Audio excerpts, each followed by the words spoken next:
I'm breaking down a Hodger Gracie fight. Let's go to Hodger Gracie. Come on. Here we go. So we're looking at Hodger Gracie versus Bruno Bastos. And Hodger Gracie, for those that have never heard of him and who are either new to BJJ or new to BJJ competition, Hodger Gracie is a 10-time world champion. He is arguably the greatest competitor in the history of competitive BJJ. All right, that's a big call. But when you look through the list of people that he's beaten Xande Ribeiro, he's beaten Marcelo Garcia more than once. He's beaten the names. The list just goes on and on. It's he's a fascinating fighter because he just has this cool, calm demeanor the whole way through his matches. He doesn't get flustered, and he's pretty predictable in what he's going to do. He's going to pass your guard. He's going to get to mount. He's going to try and cross-choke you.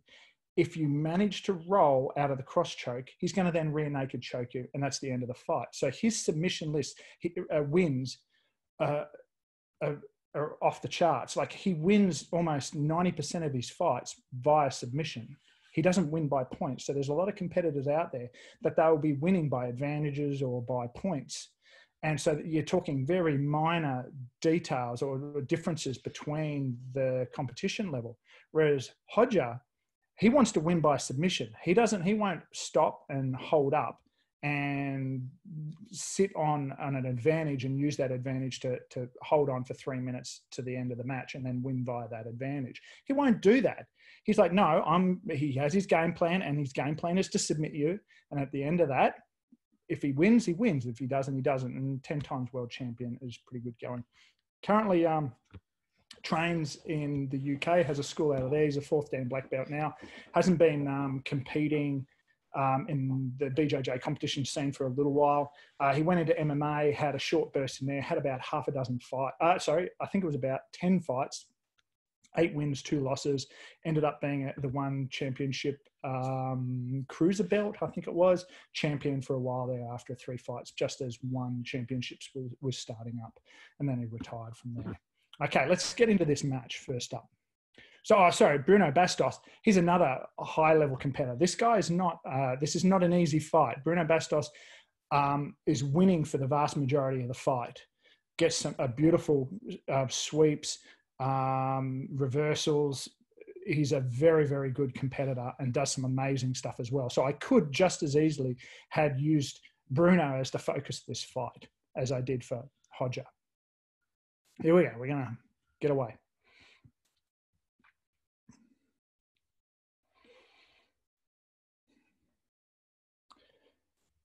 Now, Bruno is interesting, and as he lets Hodger get first grip.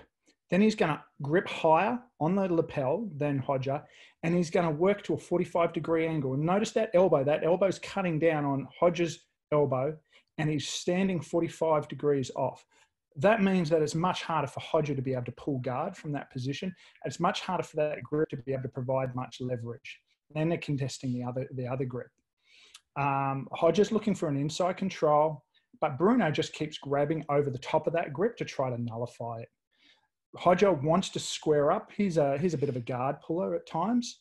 And so, I mean, he's looking very flat-footed. He's not worried if Bruno pulls guard, and he's not really worried about the takedown here. And he pulls guard. We're going to get a reset and move that to the middle.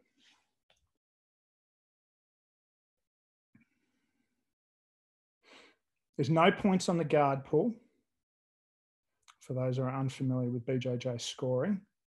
But there was no points for the takedown for Bruno there. Okay, so Bruno stands immediately up. But notice Hodger goes up with him. He secured that high collar grip, and now he's desperate to get rid of that left hand off his knee. If that left hand was able to provide downwards pressure, that was going to break his guard. Now Hodger's trying to get some gravity to do some work for him. His left hand grip's excellent. His right hand grip is rubbish, but he's trying to get that left elbow of Bruno's forward, so that way the guard break is safe. If he can get that arm forward and then get his back to the ground, then he's got leverage, and now he can. Bruno style, but Bruno has gravity on his side. There he goes, managed to get himself down. Now he can cut an angle, and he's got leverage to be able to take Bruno down. Note, look at that ankle grip. He's overhooked on the ankle. He's just switched his grips to an omoplata control. Bruno's immediately countering. Hodges not particularly worried about that, but look, there we go, ankle pick straight down. That was fantastic. I really like that.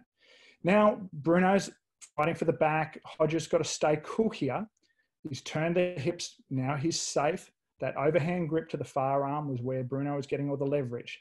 This is really clever. He steps over Hodger to step away and manages to get his ankle down. I thought Bruno was done then. I thought that was a done deal. That was beautiful by Hodger, but Bruno did remarkably well to scramble out of that one.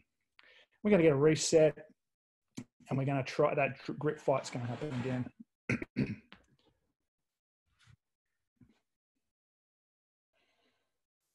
So relaxed, never in a hurry, never in a hurry. Again, Bruno's grips over the top of Hodges. Pull guard. Man, did you see that? We're going to look at that a couple of times. This is so good. So, you know, as soon as he gets that grip, he's going to drop down. Notice he's on 90-degree angle to Hodger. He didn't lock his ankles. So he's not looking to close his guard. He's backing himself here with this grip. His left leg swinging wide. His right leg is swinging up. So his left leg swinging across to the left as a pendulum. His right leg's going to hit the back of Hodges' armpit and pushing him across there. And notice Bruno's right arm's going to scoop under his leg. There it is, and sit him up. Hodger was just too good. He set his base and was able to stop the sweep. But the sweep was phenomenal. That's a flower sweep, otherwise known as a pendulum sweep. It was very well done, especially from a guard pull position. He flowed into that really, really nicely. Again, Hodger, just too good on that occasion, was able to counter it. Let's keep going. Look at Hodges' elbow, his right elbow. That's high and tight in that hip, and his grip's reinforcing that position. So he's pulling Bruno towards him. So Bruno's hips are trapped, so he can't hip escape. That he's using his left arm to trap Bruno's right arm, so that way there's nothing he can do to come across to counter that. So that's interesting that he had a set position.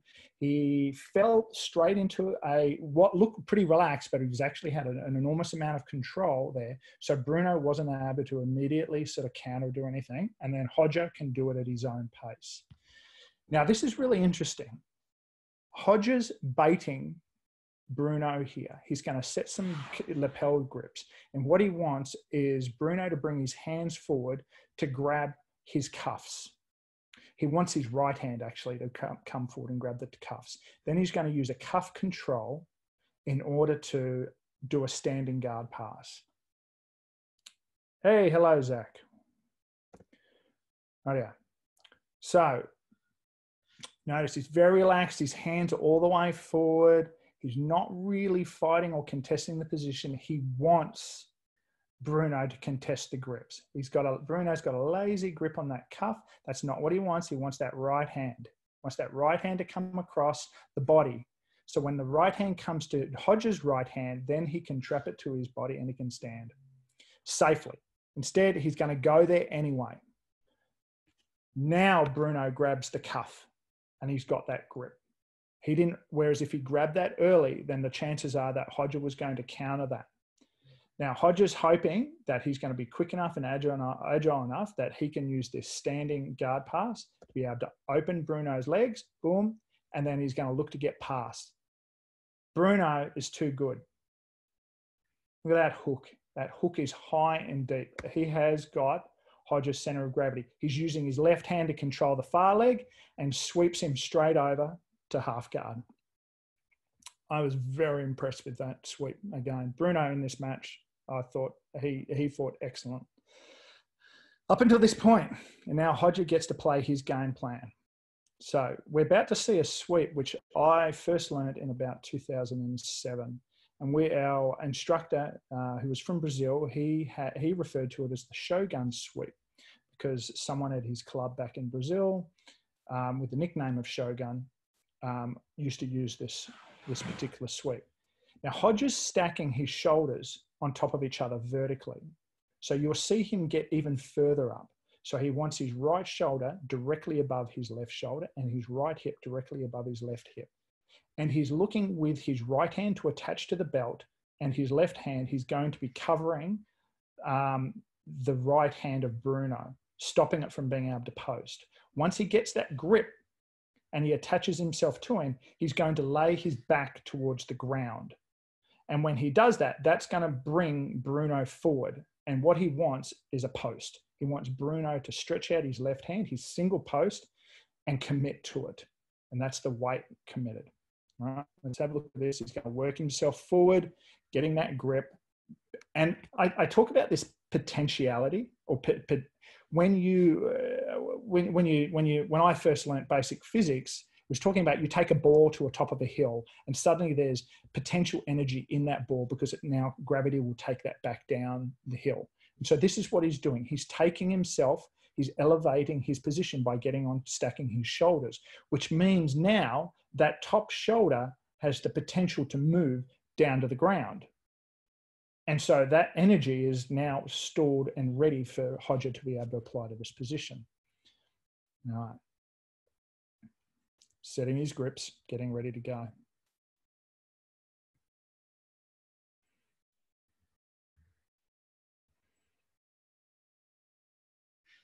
Boom, look at that.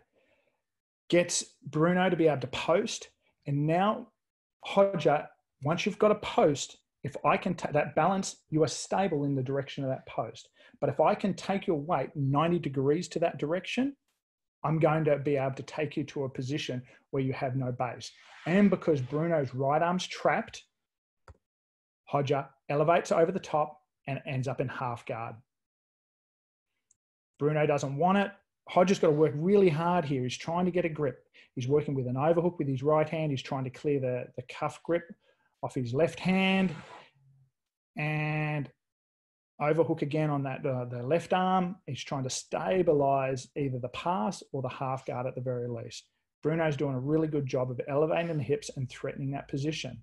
I think, again, Hodja did really well to be able to stabilize there. That was a hard pass.